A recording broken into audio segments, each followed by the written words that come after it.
जय जिनेन्द्र। आज का लेक्चर शुरू करेंगे। कल हम अटके थे प्रभु महावीर के 10 स्वप्न के ऊपर, और आज हम वही से शुरू करेंगे कि प्रभु महावीर को जो 10 सपने आए थे, केवल ज्ञान की अंतिम होने के पहले की अंतिम रात्रि की बात है। और प्रभु महावीर उस समय अपने छद्मावस्था की अंतिम रात्रि में 10 महास्वप्न देखकर प्रभु जागृत हुए। ये वहीं पे हुआ था जहां उनको केवल ज्ञान हुआ था, रुजुवालिका नदी के किनारे। जो आजकल जो रुजुवालिका में जो प्रतिष्ठा महोत्सव हो रहा है, भव्य मंदिर बन चुका है, भव्य नगरी बनी है। ये हम आज की बात कर रहे हैं, आज के समय में। और ये भी एक योगानुयोग है कि हम आज ही, जब वहां प्रतिष्ठा हो रही है रुजुवालिका में, जहाँ प्रभु को केवल ज्ञान हुआ था, उसी समय जब ये मंदिर की भगवान की प्रतिष्ठा हो रही है, उसी समय में हम वहां परमात्मा ने क्या महसूस किया था, पूर्व रात्रि में कैसे उनको 10 स्वप्न आए थे और उसका क्या फल था, वो हम डिस्कस कर रहे हैं। तो ये भी एक बहुत बड़ा योगानुयोग है कि जब हम ये बोल रहे हैं तब वहां पर प्रतिष्ठा हो रही है ना। तो ये भी प्रभु की ही कृपा है। और यहाँ श्रवण प्रभु महावीर स्वामी की बात है। उन्होंने अपने छद्मावस्था की अंतिम रात्रि में 10 सपने देखे थे। तो सबसे पहले मैं 10 स्वप्न का नाम ले रही हूँ, उसके बाद उसका हम अर्थ करेंगे, क्योंकि प्रत्येक स्वप्न का कुछ अलग ही और बहुत अच्छा महान अर्थ निकलने वाला है, क्योंकि ये 10 स्वप्न भी महास्वप्न की गिनती में आते हैं। तो छद्मावस्था की अंतिम रात्रि में 10 महास्वप्न देखकर प्रभु जागृत हुए। एक महाभयंकर तेजस्वी रूप वाले ताड़ वृक्ष के समान ऊंचा पिशाच था, जिसको प्रभु ने पराजित किया। बराबर। फिर दूसरे स्वप्न में प्रभु ने एक महान श्वेत पांख वाले पू कोकिल यानी कि नर कोकिल को देखा और वो जागृत हुए। तीसरे स्वप्न में एक महान चित्र विचित्र पांख वाले, वो श्वेत पांख वाला कोकिल था। अब उन्होंने चित्र विचित्र पांख वाला कोकिल देखा है। देखिए, कोकिल कभी भी ना श्वेत होता है ना चित्र विचित्र होता है। कोयल कोकिल हमेशा काले ही होते हैं, लेकिन प्रभु ने ये अलग देखा है। प्रभु ने सपने में श्वेत कोकिल पांख वाला पूरा श्वेत कोकिल कोकिल देखा था।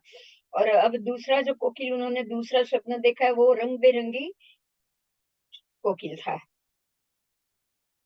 अब चौथा स्वप्न में प्रभु ने एक महान सर्वरत्नमय माला युगल को देखा है। एक दो माला की जोड़ देखी जो रत्नमय थी, सर्वरत्नमय थी। उसके बाद पांचवें स्वप्न में प्रभु ने श्वेत वर्ण के महान गो वर्ग को, मतलब पूरा गो वर्ग है, गायों का टोला हम बोल सकते हैं, गायों का धन प्रभु ने समूह देखा, जो सारे की सारी गायें श्वेत वर्ण की थी, और प्रभु जागृत हुए। छठे स्वप्न में प्रभु ने चारों ओर से पुष्पित एक पद्म सरोवर को देखा और प्रभु जागृत हुए। स्वप्न में हजारों मोजा और लहरों से व्याप्त एक बड़े महासागर में प्रभु ने देखा कि मैं अंदर हूँ और मैं उसको अपनी भुजाओं से तैर रहा हूँ और मैंने उसको पार किया, ऐसा प्रभु ने देखा और प्रभु जागृत हुए। स्वप्न में आठवें स्वप्न में प्रभु ने महान तेजस्वी जाज्वल्यमान सूर्य को देखा है, जो बहुत ही तेजस्वी, बहुत बड़ा तेज का पुंज भरा हुआ था।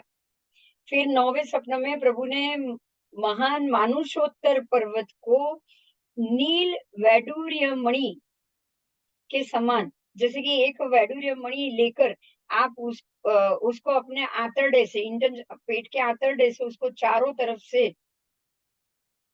वीट दो, उसको इंटेस्टाइन से वीट दो, ऐसे प्रभु ने महान मानुषोत्तर पर्वत को अपने ही आंतरडे से लपेटा हुआ देखा और प्रभु जागृत हुए। सपना में प्रभु ने महान मेरू पर्वत की चूलिका पर श्रेष्ठ सिंहासन पर स्वयं को बैठे हुए देखा और प्रभु जागृत हुए। देखिए, प्रभु ने 10 स्वप्न देखे हैं केवल ज्ञान के पूर्व संध्या को, और केवल ज्ञान के पूर्व संध्या को ही ये देखा रात्रि को, और उनको दूसरे ही दिन प्रातः काल में प्रभु को केवल ज्ञान हुआ है। तो ये हमें हमें ये भी समझना है कि ये सिर्फ महावीर प्रभु को आया ऐसा नहीं, ये सभी तीर्थंकर परमात्मा को केवल ज्ञान से पहले आते ही होंगे, क्योंकि प्रभु तीर्थंकर है। और तीर्थंकर बनने के बाद अब समूह शरण की रचना होगी, तीर्थ की स्थापना करेंगे, और तीर्थ की स्थापना करके हजारों करोड़ों लोगों को सम्यक दर्शन का वो भागी बनाएंगे। तो यही कारण होता है कि इतने उत्कृष्ट पुण्य वाले को ही इतने 10 महासपन आएंगे। जैसे कि ऐसे ही पुण्यवालशाली जीव को जन्म देते वक्त गर्भ में माता को भी उनके प्रवेश होने के बाद 14 महास्वप्न आते हैं। ऐसे ही इनके पुण्य के प्रताप के कारण ही जब अब वो आगामी तुरंत ही नजदीक के समय में ये समूह शरण की रचना होगी और ये तीर्थ की स्थापना करने वाले तीर्थपति बनेंगे, इसी कारण से उनको ये 10 स्वप्न आए।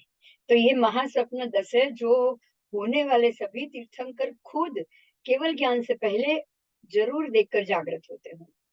आइए अब हम आगे जाएंगे कि अंतिम रात्रि पर जो प्रभु ने सपना देखा है उसका अर्थ क्या होता है।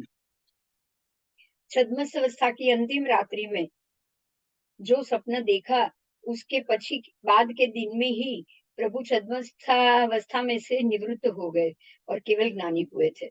और दूसरा, छद्मस्थावस्था की अंतिम भाग में रात्रि के पिछले प्रहर में सुबह होते होते जब ये प्रभु ने सपना देखा, रात्रि के अंतिम प्रहर में ही शुभ स्वप्न का दर्शन होता है। और ये जब उन्होंने रात्रि के अंतिम प्रहर में देखा, देखिए ये शुभ दर्शन की बात हम करेंगे, जैसे कि माता त्रिशा देवी को भी जो हुआ था तब वो रात्रि में ही सिद्धार्थ राजा को उठाने गए थे, मतलब सुबह नहीं हुई थी, प्रातः काल नहीं हुआ था। ये रात्रि का अंतिम प्रहर जब हम मानेंगे ना, उसको हमको रात को 12 बजे ही पूरा हुआ मानना पड़ेगा, तभी वो मध्य रात्रि होती है, बराबर मध्य रात्रि काल। और मध्य रात्रि हमारा आज का शब्द है, लेकिन ये रात्रि का अंतिम प्रहर, और यहाँ से ही दिन की शुरुआत होगी रात के 12 बजे से। तो ये रात्रि का 12 बजने का समय वही आपकी रात्रि का अंतिम प्रहर होता है।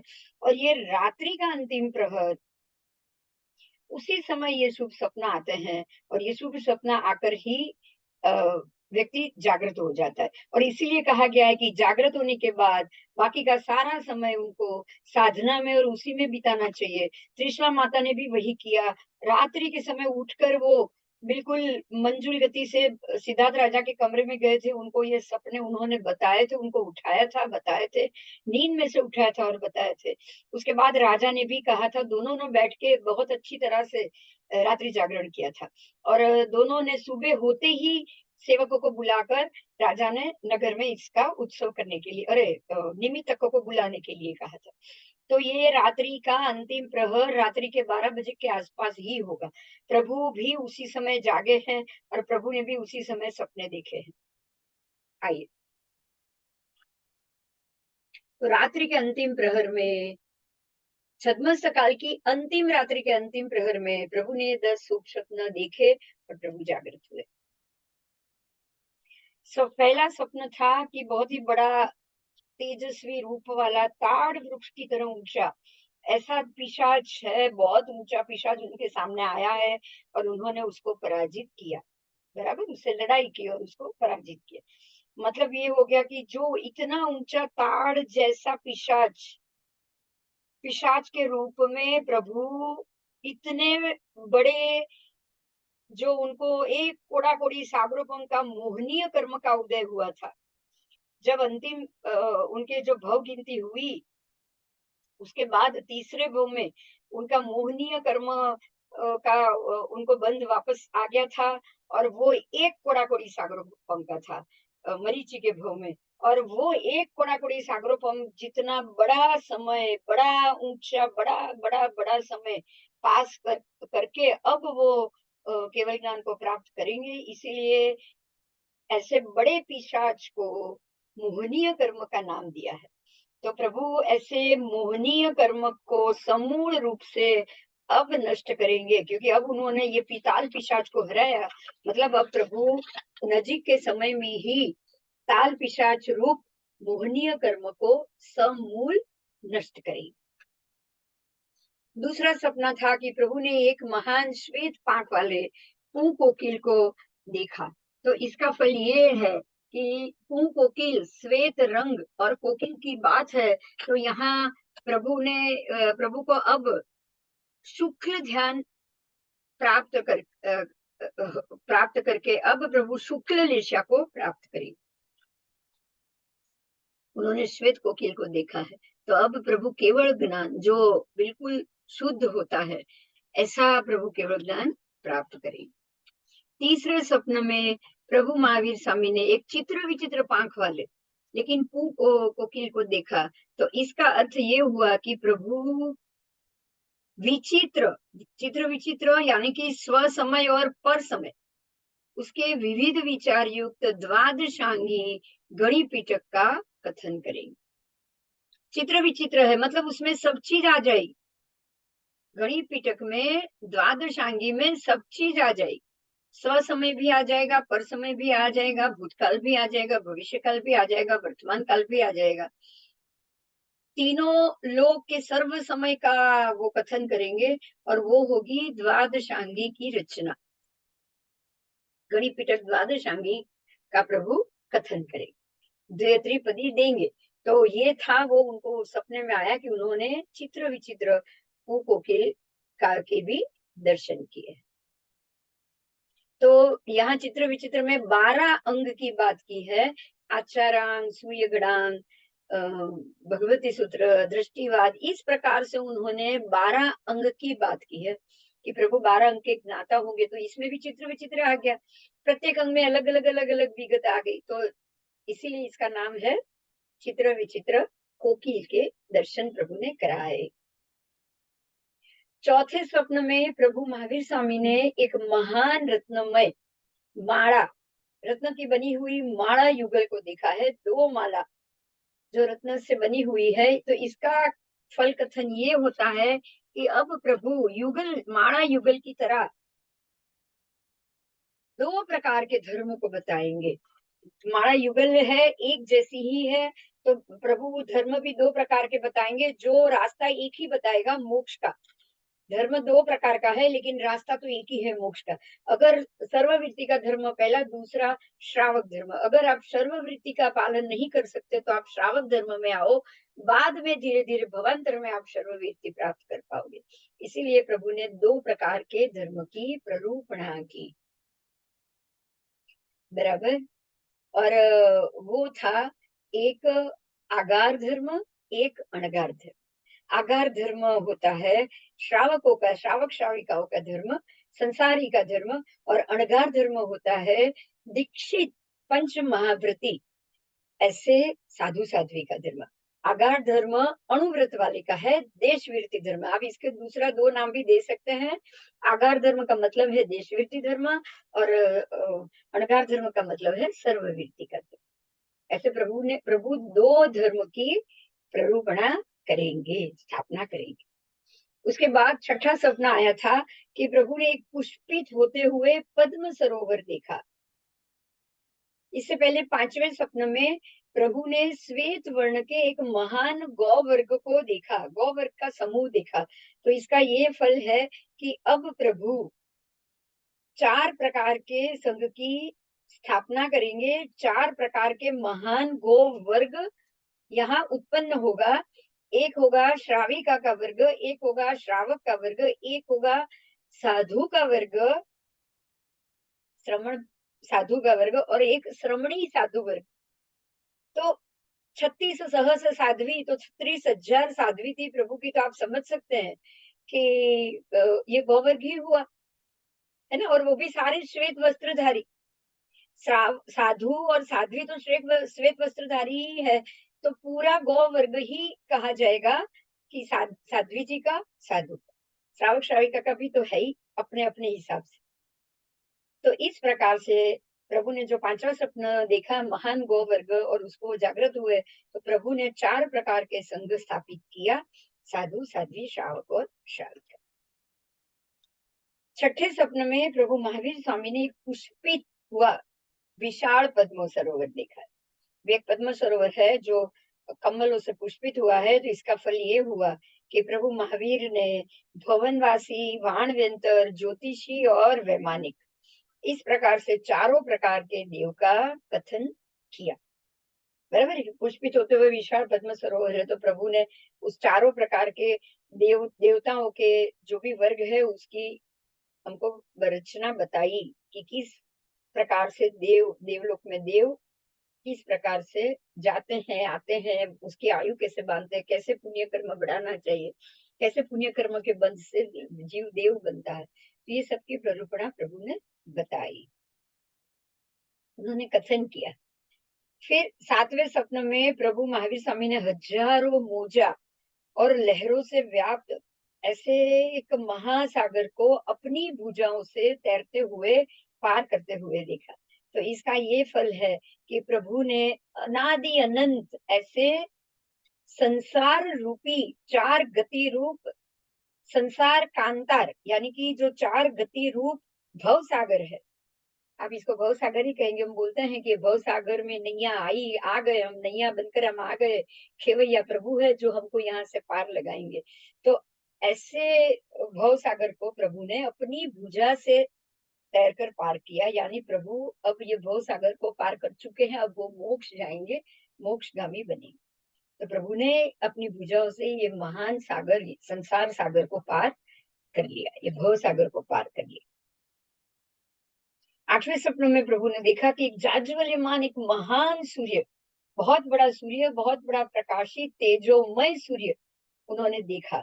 तो अब प्रभु तेजोमय, अनंत, अनंतर, निरावरण, निर्व्याघात, समग्र और परिपूर्ण ऐसे तेजोमय केवल ज्ञान, केवल दर्शन प्रभु प्राप्त करेंगे। अब जल्दी ही प्रभु केवल ज्ञान, केवल दर्शन प्राप्त करेंगे, जो बिल्कुल अनंत है, अनुत्तर है, निरावरण है, निर्व्याघात युक्त है और समग्र है, प्रतिपूर्ण है और तेजोमय, तेजोमय ज्ञान का प्रकाश, प्रकाश, प्रकाश छा जाएगा और वो बिल्कुल इसे सूर्य के, तेजोमय सूर्य की आभा मंडल की तरह होगा, है ना, जो कभी भी नष्ट नहीं होगा, कभी भी नष्ट नहीं होगा। प्रभु ऐसे केवल ज्ञान को प्राप्त करेंगे। 9वें स्वप्न में प्रभु ने ये स्वप्न देखा कि उन्होंने एक महान मानुषोत्तर पर्वत को नील वैडूर्य मणि के समान अपने आंतरडे से चारों तरफ से बींच दिया। प्रभु ने अपने ही शरीर के अंग से उसको चारों तरफ से लपेट दिया है। इसका फल ये है कि अब प्रभु की कीर्ति, यश, कीर्ति, प्रतिष्ठा, स्तुति, सम्मान, उसका यश, उनकी प्रतिष्ठा करने के लिए सर्व देव लोग, मनुष्य लोग, असुर लोग सब आएंगे, सब में उनकी प्रतिष्ठा व्याप्त हो जाएगी, क्योंकि उन्होंने मानुषोत्तर पर्वत को लपेटा है। मानुषोत्तर पर्वत को लपेटने का मतलब ये हो जाता है कि अंदर रहे सारे के सारे जीव, बराबर, जो त्रसजीव है, जो चारों निकाय के जीव है, उन सब में प्रभु की यश कीर्ति फैल जाएगी, उन सब में प्रभु का नाम होगा, सम्मान होगा और देवलोक से सब देव आकर उनको सम्मान देंगे। और 10वें स्वप्न में प्रभु ने ये देखा कि मेरु पर्वत की चूलिका पर जाकर सिंहासन के ऊपर खुद जाकर बैठे हैं। तो इसका फल ये हुआ कि अब वो, देखिए, मेरु पर्वत के ऊपर तो वो पहले ही जन्म के समय बैठ चुके हैं। जब उनका जन्म हुआ था तब देवता लेकर गए थे और वो मेरु पर्वत पर तो स्नान करके आ चुके हैं। पर अब ये फिर से ये स्वप्न देखना कि उसी सिंहासन पर जाकर मैं फिर से बैठा हूँ, तो इसका अर्थ ये होता है कि अब प्रभु केवल ज्ञान की पीठिका के ऊपर आकर बैठेंगे और जो समवसरण की रचना देव करेंगे उसके सुवर्णमय पीठिका सिंहासन के ऊपर अब प्रभु विराजमान है। तो इस प्रकार से केवल ज्ञानी बनकर देव, मनुष्य, असुरों से युक्त परिषद में देव, मनुष्य, असुर, तिर्यंच सब आ गए, तिर्यंच भी आ गए, सबकी परिषद में प्रभु केवड़ी प्ररूपित धर्म का कथन करेंगे, यानी कि प्रभु सारे संसार के तत्वों को स्पष्ट रूप से समझाएंगे और वो उसी केवल ज्ञान की पीठिका के सुवर्ण सिंहासन पर विराजित हो। तो इस प्रकार से प्रभु ने ये स्वप्न देखे और ये स्वप्न का इस प्रकार से अर्थ कहा गया है। अब हमें ये समझना है कि प्रत्येक तीर्थंकर को केवल ज्ञान होने से पहले ऐसे ये 10 महासपना आते हैं, और ये 10 महासपना जिन जिन को आएंगे उनको ही आएंगे जो जीव उसी भव में, केवल ज्ञानी तो बहुत जीव होते हैं, लेकिन तीर्थंकर बनकर समवसरण की रचना करने वाले देवों द्वारा रचित समवसरण में बैठकर देशना देने वाले और चारों गति के जीवों को वहां से वो तारने वाले तीर्थंकर बनना, वो सिर्फ तीर्थंकर परमात्मा को होता है, और वो ही जीव ये 10 स्वप्न केवल ज्ञान से पहले देख पाते हैं। तो इस प्रकार से 10 महास्वप्न का कथन हुआ। अब इसके बाद कुछ सपने बताए हैं जो मोक्ष फलदायक होते हैं। ऐसा है कि जरूरी नहीं है कि जो जो केवली हुए सबको ये 10 महासपना है। आपको कुछ सामान्य केवली भगवंत, ये तो तीर्थंकर परमात्मा के 10 महास्वप्न हो गए, लेकिन सामान्य केवली भगवंत को भी केवल ज्ञान होने से पहले कुछ स्वप्न आएंगे, तो वो स्वप्न आने से ही वो केवली बनते हैं। अब आपको वो सपना भी ध्यान से सुनना है। आइए, मोक्ष फलदायक स्वप्न क्या होते हैं। कोई भी स्त्री अथवा पुरुष स्वप्न के अंत में जब वो सपना देखे, देखिए आगे ही आगे एक चलचित्र की तरह जब कोई पूरी वार्ता शुरू हो जाए और आप आपकी आंखों के सामने उसको घटते हुए देख रहे हो, तो जैसे कि अभी आप यहाँ से चल रहे हो, रास्ते पे चल रहे हो, कुछ एक्सीडेंट हुआ, कुछ बहुत सारे लोगों की मृत्यु हुई है, ये आप इस प्रकार से चलचित्र की तरह देखो। जैसे कि आपको आप कहीं जा रहे हो, किसी ने बोला कि ये 24 दिए पड़े हैं, उसमें से आप 12 दिए को जलाओ, 12 दीपक आपको जलाने हैं, 12 नहीं जलाने। जो 24 है उसमें से आधा जलाओ, आधा मत जलाओ।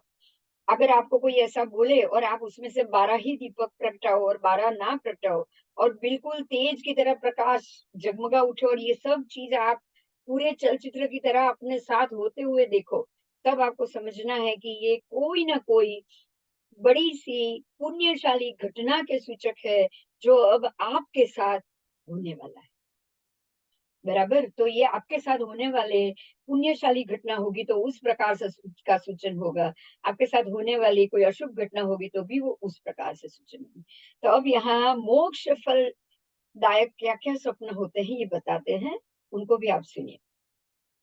यदि कोई स्त्री अथवा पुरुष स्वप्न के अंत में महान अश्व पंक्ति, आप स्वप्न देख रहे हो उसमें महान अश्व पंक्ति होगी, अश्व घोड़े घोड़े घोड़े घोड़े घोड़े दौड़ रहे, या फिर गज पंक्ति, यानी कि हाथियों की लाइन से लाइन आप देख रहे हो, और फिर यावत वृषभ पंक्ति यानी कि घोड़े की पंक्ति। अगर आप वृषभ यानी बैल, बैल की भी पंक्ति देखो, गाय की भी पंक्ति देखो, इसमें खास करके अश्व, गज और बैल, इसलिए कि आप उसके ऊपर अपने आप को चढ़े हुए देखो। पंक्ति तो देखो, लेकिन आप उसके ऊपर चढ़े हुए आप वो भी देखो, कि भी आप उन पर चढ़े हुए, आप उनकी पीठ थपथपा रहे हो, आप उनके साथ चल रहे हो, आप चल रहे हैं आपके साथ वो चल रहे हैं। तो इस प्रकार के सपनों को देखकर अगर कोई जागरूक हो रहा है तो वो जीव उसी भव में सिद्ध होते हैं और वो सर्व दुखों का अंत करते हैं। तो मोक्ष आने से पहले ये जरूरी है। अब इसमें ऐसा भी हो सकता है कि आपको आधा भी सपना है, आप उस पर चढ़े हुए अपने आप को ना देखो, सिंहों का भी टोला देखो, सिंह का टोला चल रहा है और आप उसके साथ चल रहे हो और आप उसकी पीठ थपथपा रहे हो, तो ये मोक्ष का नहीं है, क्योंकि आप उस पर चढ़कर नहीं बैठे हो, लेकिन आपको सम्यक दर्शनी होने का जरूर सूचक। अगर बैल का टोला है, अश्व का टोला है, हाथी का टोला है, सिंह का टोला है, इस प्रकार से उत्तम जानवरों का अगर टोला चल रहा है और आप उसके साथ चल रहे हो, आप उसकी पीठ थपथपा रहे हो, मतलब ये हुआ कि अभी तक आप उस पर सवार नहीं हुए हो, लेकिन आप उसके साथ जरूर हो। तो ये आपका ग्रंथि भेद या फिर सम्यक दर्शन का सूचक साबित हो सकता है। तो ऐसे सपने का बहुत अच्छा अर्थ होता है, ये आप जरूर समझना। आपको बहुत बड़ी ज्ञान की प्राप्ति यहाँ पर होने वाली है, इस प्रकार की ये भूमिका हो सकती है। आइए, अब अगर कोई स्त्री अथवा पुरुष स्वप्न के अंत में समुद्र को पूर्व से पश्चिम किनारा तक, मतलब ये कोने से ये कोने तक एक विस्तृत और एक लंबी डोरी को देखे, इतनी बड़ी वो डोरी रस्सी को देखे, और अब वो रस्सी को वो अपने हाथों से समेटे, समुद्र के पूर्व से लेकर पश्चिम तक की रस्सी अपने हाथों से समेटे, और अगर ये अनुभव करे कि मैंने ये रस्सी को समेट लिया है, और अगर वो जागृत होता है, तो समझ लीजिए कि वो व्यक्ति उसी भव में सिद्ध होते हैं, क्योंकि उसने पूरे भव सागर को समेट लिया और समाप्त कर लिया है। तो ये स्वप्न सूचक है, और ये केवल ज्ञानी बन रहा है, उसी का स्वप्न सूचक है। तो वो उसी भव में केवल ज्ञानी बनकर समस्त दुखों का अंत करेगा। आगे तीसरा सपना, यदि कोई स्त्री अथवा पुरुष दोनों तरफ से लोकांत को स्पर्शित पूर्व पश्चिम लंबा एक लंबा रस्सी देखे, दोनों तरफ से एक लंबी रस्सी देखे, उसको वो काट डाले और मैंने उसको काटा है, ऐसा वो अनुभव करे उसको काटते वक्त, और वो जागृत हो जाए, तब भी वो उसी भव में सिद्ध होता है, क्योंकि उसने पूरे अपने अमित संसार को, इतने लंबे संसार को उसने काट दिया, और अब वो मोक्ष जाएगा, अब इसी भव में जाएगा, क्योंकि उसने ये पूरा पूर्व से पश्चिम जो लोक है उसको उसने काट दिया है। अगर कोई स्त्री और पुरुष स्वप्न के अंत में किसी महान काले सूत्र को या फिर श्वेत सूत्र के जो गूंच पड़ी हुई दड़ा को देखे, और वो उसकी गूंच उकेलता जाए, है ना, उसकी गूंच उकेलता जाए, उकेलते उकेलते उकेलते कंटाले नहीं, वो आधी ना छोड़ दे, वो पूरी उकेले, और उसने पूरी गूंच निकाल कर दड़ा बना दिया, और मैंने पूरी गूंच निकाल दी है, अब कहीं भी कोई गूंच नहीं है, ऐसा वो महसूस करे, अनुभव करे, तब वो उसी भव में सिद्ध होता है, क्योंकि उसने अपने सर्व दुखों की गूंच थी, कर्म की गूंच थी, उसने उसको व्यवस्थित रूप से पूरी की पूरी समाप्त कर दी है।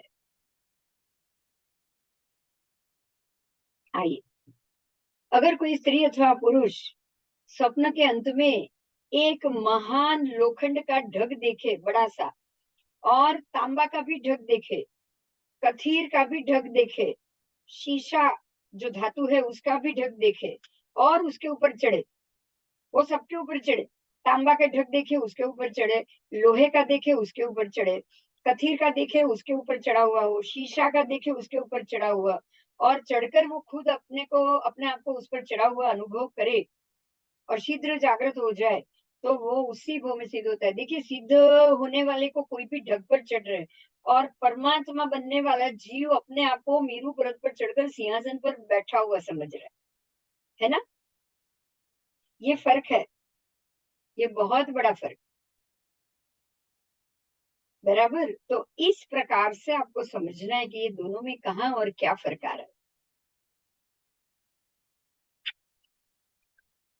आइए आगे, यदि कोई स्त्री अथवा पुरुष स्वप्न के अंत में एक महान हिरण्य राशि, एक महान सुवर्ण राशि, रत्न राशि और वज्र राशि देखे, सुवर्ण का ढगला, हिरण्य राशि, रूपा का ढगला, बराबर, रत्न का ढगला और वज्र का ढगला, इस प्रकार से, और उसके ऊपर वो चढ़े, और माने कि मैं इस पर चढ़ चुका हूं और मैं वहां खड़ा हूं, तो ऐसा स्वप्न देखकर अगर वो जागृत होता है, तो भी वो शीघ्र ही उसी भव में सिद्ध हो जाता है। यदि कोई स्त्री अथवा पुरुष स्वप्न के अंत में एक महान तृण राशि, तृण तो पता है क्या होता है, घास का तणखला, શું છે બહુ ધીમે ધીમે ભરાતું છે, અંદર જઈને સાંભળ, જરાક પટપટ થવાનો અવાજ આવે છે, હા એટલે ધીમું ધીમું ધીમું ધીમું કરે છે,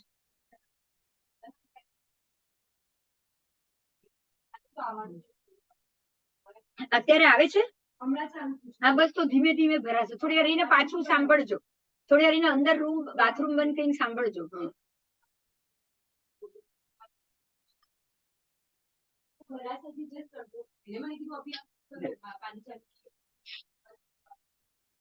અવાજ આવે ને ધીમું પડે છે, अवाज आवे चले धीमू धीमू पड़े। इस प्रकार का स्वप्न देखकर अगर वो शीघ्र जागृत होता है, तो वो उसी भव में सिद्ध होता है। अगर वो कचरे का ढग देखे, सॉरी, कचरे का ढग देखे, तृण राशि का ढग देखे, और उस ढग को वो बिखेर दे, पूरा खत्म कर दे, ढग तो ऊंचा होता है, कचरे का ढग है, उसने पूरा उसको साफ करके बिखर दिया है, फिर तृण का ढगला है तो उसको भी उसने बिखेर बिखेर बिखेर के ढगले को खत्म कर दिया, मतलब बिल्कुल समतल बना दिया है। तो वो उसी भव में सर्व दुखों का अंत करेंगे, क्योंकि कचरे के रूप में उसने अपने सारे कर्म को बिखर बिखर कर भोग भोग कर बिखर कर खत्म कर दिया। बराबर, तो वो भी उसी भव में मोक्ष जाएगा।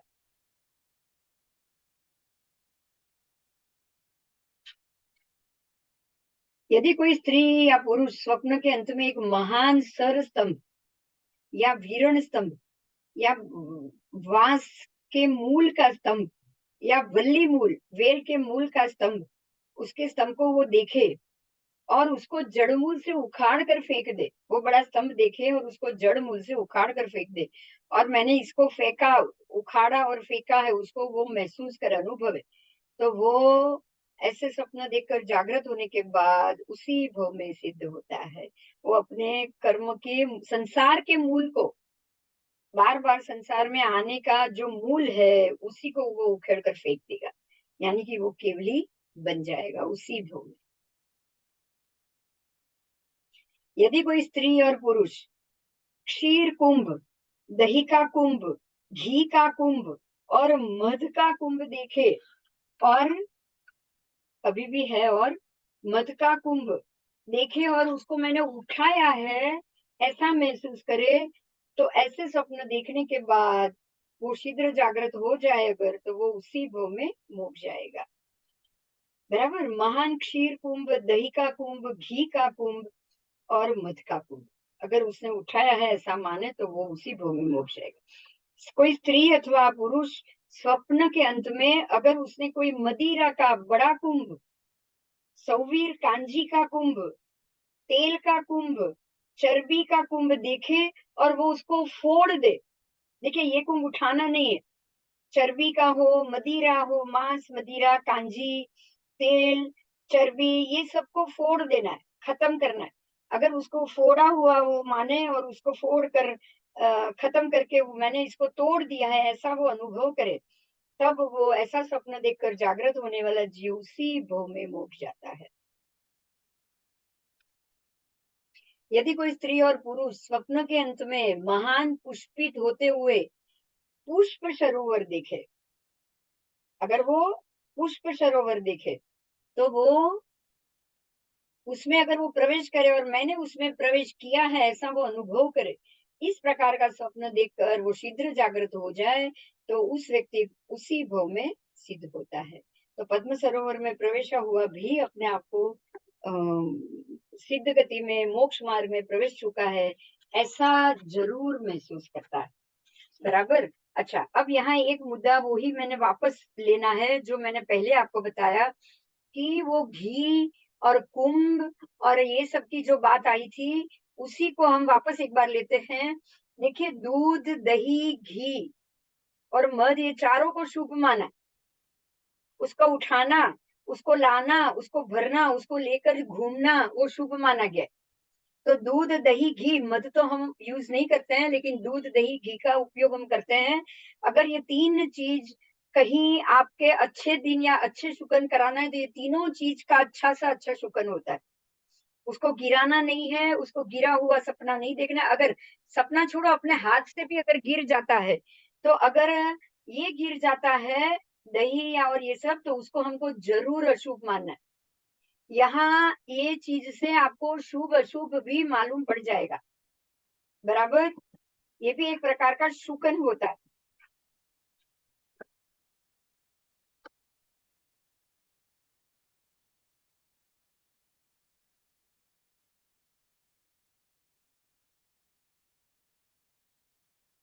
ज्वाइन થઈ गई।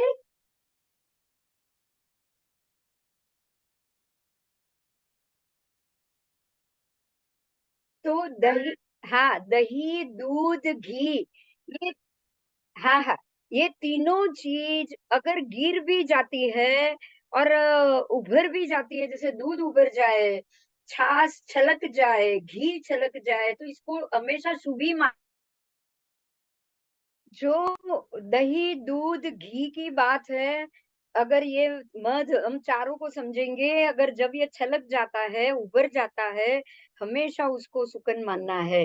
क्योंकि जब इसके सपने, जब आपने ये चीज़ उठाई, वो अगर महासपन है, आप सोचिए, आपने घी का कुंभ उठाया, आपने दही का कुंभ उठाया, आपने दूध का कुंभ उठाया, आपने मध का कुंभ उठाया है।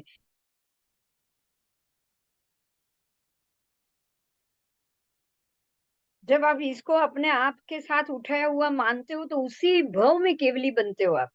आप सोच सकते हैं कि कितना शुकन होता है उसमें।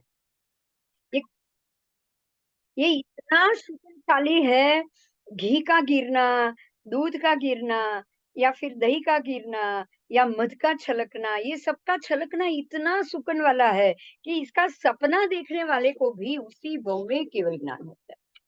उसके सामने तेल, फिर से कह रही हूँ मैं, तेल, चर्बी, सौवीर कांजी और मदिरा, ये चार का अगर कुंभ गड़ा होगा, तो आपको उसको, अगर आपने सपने में भी उसको फोड़ा हुआ देखोगे, तोड़ा हुआ, फोड़ो मतलब कि उसको गिरा दो। सीधी बात है, अगर आपने सपने में उसको गिरा हुआ देखा ना, गिराया हुआ देखा, उसको नष्ट किया हुआ देखा, तो वो जीव उसी भव में केवली बनता है। मतलब ये हो गया कि तेल, चर्बी या सौवीर कांजी या मदिरा ऐसा लिक्विड, उसमें पेट्रोल भी आ गया, डीजल भी आ गया, ये सब चीज आ गई। जो लिक्विड है, लिक्विड फॉर्म में है, और अगर आप उसको गिरा हुआ मानते हो, फोड़ा हुआ मान देखोगे, अच्छा आपसे गिर गया, मान लो सपना नहीं, हकीकत में भी अगर तेल गिर रहा है, अगर आपने इसको गिरा दिया या ऐसा कुछ किया, तो भी ये शुकनशाली है, समझना आपने अच्छा ही किया। बराबर? तो अब ये ध्यान से सुनिए, दूध, दही, घी गिरना नहीं चाहिए, छलके अलग बात है। समझ में आ रहा है?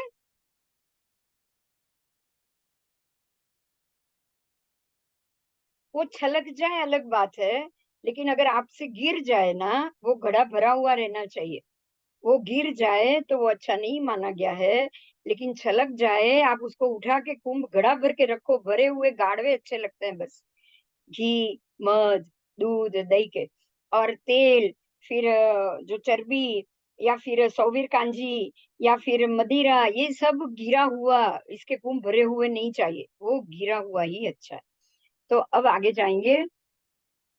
अगर कोई स्त्री या पुरुष अपने सपने में मोजा और लहरों से भरे हुए व्याप्त महासागर को देखे, और उस महासागर को वो तैर जाए, खुद तैर जाए, और मैं तैर रहा हूँ ऐसा करके आप एक किनारे से दूसरे किनारे पे पहुंच जाओ, और ऐसा भयंकर अटवी जैसा महासागर, जिसमें बड़े बड़े मत्स्य पड़े हो, आप उसको देख भी पाओ साथ में, और ऐसे विकट महासागर को जब आपने तैर लिया, और आपने ये महसूस किया कि मैंने इसको तैर कर मैं किनारे पे पहुंच चुका हूँ, और अगर आप ऐसे स्वप्न देखते हो, तो जरूर उसी भव में आप केवली बनोगे,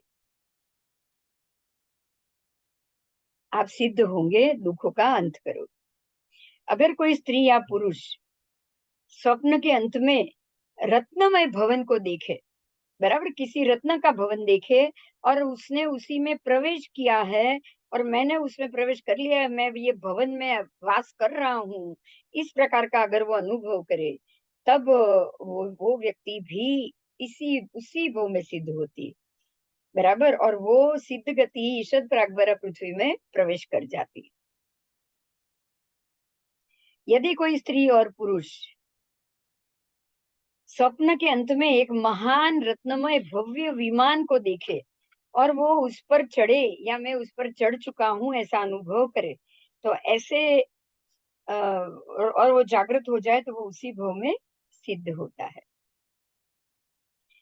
इस प्रकार से ये 14 और अन्य सूत्र थे, जिसमें फलदायक 14 सपनों का संकेत किया है। देखिए यहाँ आपको फलदायक और 14 सपने बताए गए कि भाई कैसे आपने बड़ा कुंभ देखा, घी का कुंभ, फिर क्षीर का कुंभ, फिर दही का कुंभ, और फिर आपने अ, वेले के मूलिये वाले स्तंभ देखे, और वो मूल सहित आपने उसको उखाड़ कर फेंक दिया, या फिर आपने बड़ी तृण राशि कचरे के ढक को तीतर बितर कर दिया, है ना? और या फिर आपने बड़े हिरण्य या सुवर्ण राशि या रत्न राशि के ऊपर आप चढ़कर बैठे हो, तो ये सारी चीज मेरू पर्वत को अगर आपने उसके सिंहासन पर चढ़कर बैठे हो, या फिर आपने अपने भुजाओं से पूरे समंदर को पार कर लिया है, आपने पुष्पित पद्म सरोवर के अंदर प्रवेश कर लिया है, बराबर, आपने गायों का धन देखा, घोड़ों का धन देखा, और किसी एक अश्व के ऊपर आप चढ़ गए हो, तो हाथी के ऊपर चढ़ गए या घोड़े के ऊपर या बैल के ऊपर चढ़ गए हो, तो इस प्रकार से फिर लोह राशि आदि का कुंभ आपने देखा और आप उस पर चढ़ चुके हो, तो ऐसे व्यक्ति अ, शायद, अगर मान लो कि इसमें थोड़ा बहुत कहीं स्वप्न में कमी या देखो, या आप ये देखो कि भाई मैं समंदर में तो हूँ, मैं तैर रहा हूँ और बड़े बड़े मत्स्य भी उसमें है, पर आपने अपने आप को ये कोने से ये कोने हुए जाते हुए नहीं देखा है, लेकिन आपको अपने आप को अपने समंदर में जरूर देखा है। जैसे अधूरा सपना, जैसे मैंने पहले बताया था, फिर से बता रही हूँ कि मैं सिंह के टोले के बीच में खड़ा हूँ, पर मैं किसी पर बैठा हुआ नहीं हूँ, समझ में आ रहा है? आप साथ में खड़े हो, उनकी पीठ थपथपा रहे हो, आप अश्व के बीच में खड़े हो, अश्वों के, आप उनकी पीठ थपथपा रहे हो, आप श्वेत गाय के धड़ के बीच में खड़े हो और आप उनके साथ चल रहे हो। अगर आप ऐसा भी सपना देख रहे हो तो वो आधा है, पूरा नहीं है। तो एक भोग के बाद भी आपका मोक्ष होना है, बराबर, आप एक भोग के अंदर, क्योंकि आपको उस वक्त ग्रंथि भेद तो होना ही होना, ये सपना ही ग्रंथि भेद के सूचक। तो ऐसे ऐसे व्यक्ति देख, ऐसा व्यक्ति जो इस प्रकार का थोड़ा सा कम भी अगर सपना देख रहा है इन 14 सपनों में से, तब भी वो एकाध बीच में देव भव कर भी तीसरे भव में अवश्य मोक्ष जाएगा, क्योंकि मनुष्य में ही ऐसा सपना फलदायक होगा। फिर एक भव के बाद उसका मोक्ष नियत हो जाएगा, बराबर। तो ऐसे बार कथित पदार्थों को, ऐसे आगे के जो सूत्रों थे, 12 सूत्र, उसमें कथित पदार्थों को देखने वाला स्त्री या पुरुष हो, वो उसी भव में मुक जाता है। और इसमें भी कहीं ना कहीं थोड़ा सा अल्प अगर आप कुछ अलग भी देखो ना, तब भी ये सपना आपको एक भव के बाद जरूर मोक्ष दिला सकता है। तो इस प्रकार से आपको स्वप्न का फल यहाँ बताया है। अब यहाँ आगे ये बताया है कि अगर कोई व्यक्ति किसी सुगंधी द्रव्य की पड़ी, यानी कि अगर केसर कस्तूरी की पड़ी हो या ऐसे बिल्कुल सुगंधी द्रव्य की, केवड़ा की पड़ी, अगर वो खोले, वो खुद को ऐसा समझे कि मैं इसको खोल रहा हूँ, और वो उसको एक स्थान से दूसरे स्थान में लेके जा रहा है, ऐसे अनुकूल हवा उसके साथ बह रही हो, मतलब, तो वो श्रेष्ठ द्रव्य उसके साथ बह रहा है और उसके साथ वो वायु में घूम रहा है, तो उसका भी ये फल है कि वो अपने आप को उसकी आत्मा के प्रदेशों को शुद्ध करके इस प्रकार से अपने आप वो मोक्ष मार्ग में जाएगा और अपने साथ अपने आत्मद्रव्य को लेकर वो वहां स्थिर हो जाएगा। देखिए यहाँ आपको ये पता होगा कि किसी न किसी व्यक्तियों को एक प्रकार की सुगंध उसके शरीर से बाहर निकलती हुई, उसके आसपास बहती हुई आपको महसूस वो व्यक्ति करता है कि नहीं, बताओ? जब कोई व्यक्ति इस प्रकार की सुगंध महसूस करे, घंटों तक वो खुशबू या सुगंध, या वो केवड़े की हो या किसी भी चीज की हो, पर खुशबू साथ में होना, द्रव्य गंध साथ में होना बहुत जरूरी है। और वो अपने आप को अपने साथ ऐसी सुगंध महसूस कर रहा है, या फिर वो अपने आप को वो टोले के अंदर देख रहा है, जैसे प्रभु ने बताए कि गायों का धन, अश्व का धन, फिर हाथी का धन, या वृषभ का धन, या सिंह का धन, इस प्रकार से उत्तम जानवर की जो सपने में आते हैं, ऐसे ऐसे महासपनों के अंदर जो जो बताए गए हैं, इस प्रकार से गायों के धन या अश्व के धन के बीच में वो अपने आप को पाए, रत्न के ढक के ऊपर पाए, सुवर्ण के ढक के ऊपर पाए, समंदर के अंदर वो पाए खुद को, समंदर को तैरता हुआ वो अपने आप को देखे और पाए, तो ये जरूर समझिएगा कि ये जीव एक दो भव में ही अपने आत्मा को भावित करेगा। और इस प्रकार से घंटों तक खुशबू साथ में रहना, वो यही बता रहा है कि वो अपने आप को इस कर्म के भार से वो धीरे धीरे मुक्त कर रहा है, बराबर। और वो नजदीक के समय में ही मोक्ष प्राप्ति कर ले, बराबर। तो ये आपका 16वें शतक का छठा उद्देश्य समाप्त हुआ, जो था स्वप्न और महास्वप्न का। कोई प्रश्न है? ये बताओ, है कोई प्रश्न?